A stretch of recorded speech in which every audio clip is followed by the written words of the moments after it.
savez, j'ai des tulipes devant chez moi et je trouve que les tulipes, c'est super beau, c'est vraiment des très très belles fleurs. Et non seulement elles sont belles, mais en plus, elles sont intelligentes. Quand le soleil est sorti, il a commencé à faire beau, c'était la saison pour de toute manière qu'elles fleurissent.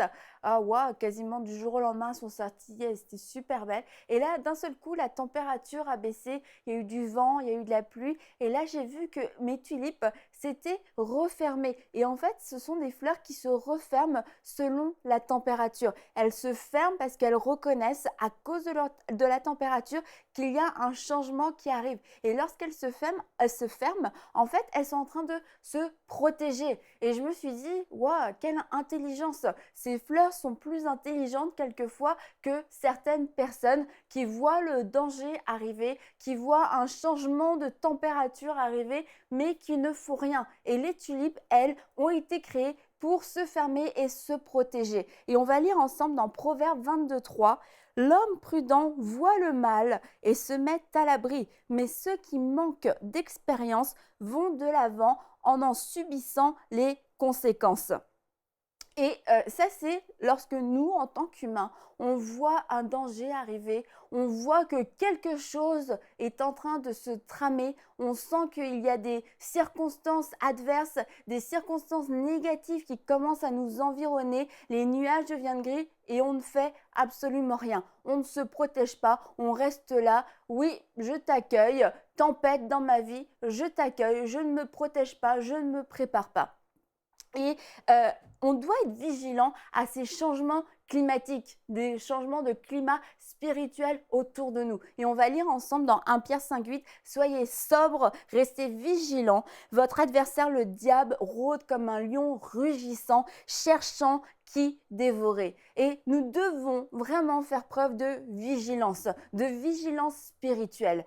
Quand on voit la météo, on va adapter notre programme, on va adapter nos tenues. Et puis ici au Québec, vraiment, on vérifie la météo avant de sortir parce que s'il fait -20, je ne m'habille pas comme s'il faisait 20 ou 30 degrés. C'est important de savoir quelle température il fait pour que je puisse m'habiller en fonction, pour que je ne sois pas complètement frigorifiée juste en sortant de chez moi. On est en train de se promener, on voit que les nuages commencent à s'amonceler, on voit que le ciel devient gris, on reconnaît les signes d'une tempête, les signes d'un orage, alors on commence à se dépêcher pour rentrer, pour atteindre la voiture, pour ranger nos affaires. Si on est à l'extérieur, on prend des mesures, on est en train de se préparer parce qu'on voit les choses arriver. On ne veut pas se laisser surprendre et on ne se laisse pas surprendre puisqu'il y a des signes, parce qu'il y a des indicateurs, il y a un changement de température.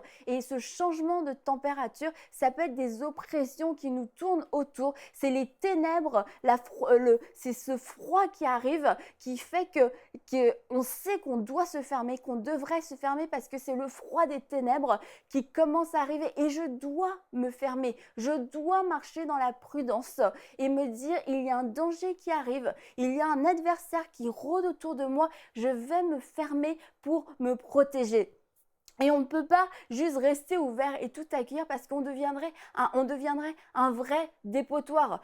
Moi, devant ma maison, si je mettais une pancarte, déposez tout ce que vous voulez, il y a peut-être que oui, j'aurais des belles choses, mais j'en aurais des moins belles, j'en aurais des bizarres, j'en aurais des sales, j'aurais un tas de choses que je ne veux pas. Donc, je dois décider en tant que propriétaire de ma maison ce qui va entrer dans ma maison. La dernière fois, ma fille est allée à un vide-grenier avec ses grands-parents et là, elle est revenue avec des choses qui n'ont pas le droit normalement de rentrer dans ma maison, avec une collection de cloches, ça fait du bruit, c'est pas très joli, et avec un petit chat qui miaule et avec un petit chien qui aboie aussi.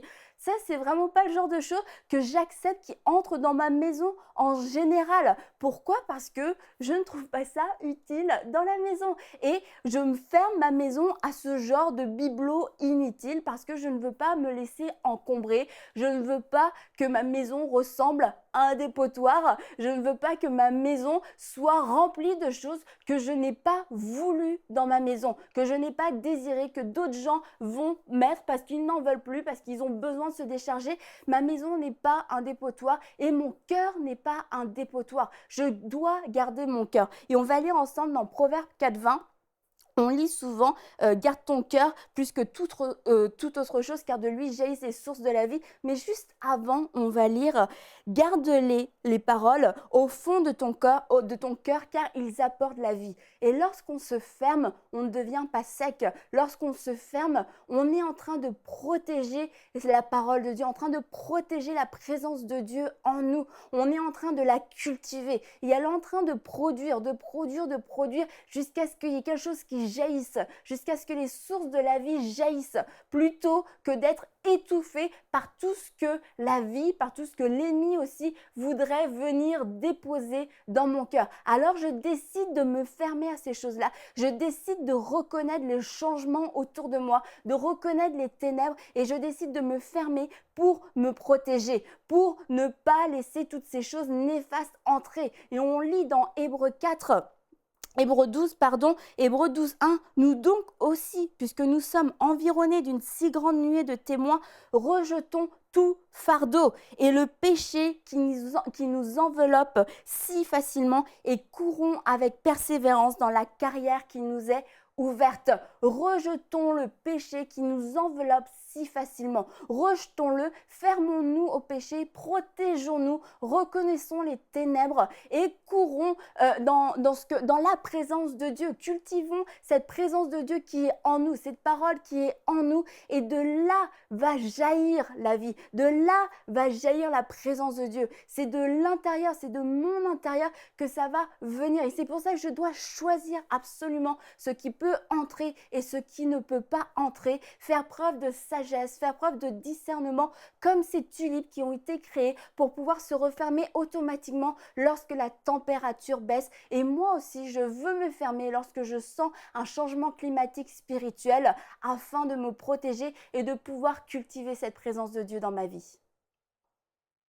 Pour aller plus en profondeur, vous pouvez lire et télécharger la version complète de cette pensée du jour sur le site enseigne-moi.com.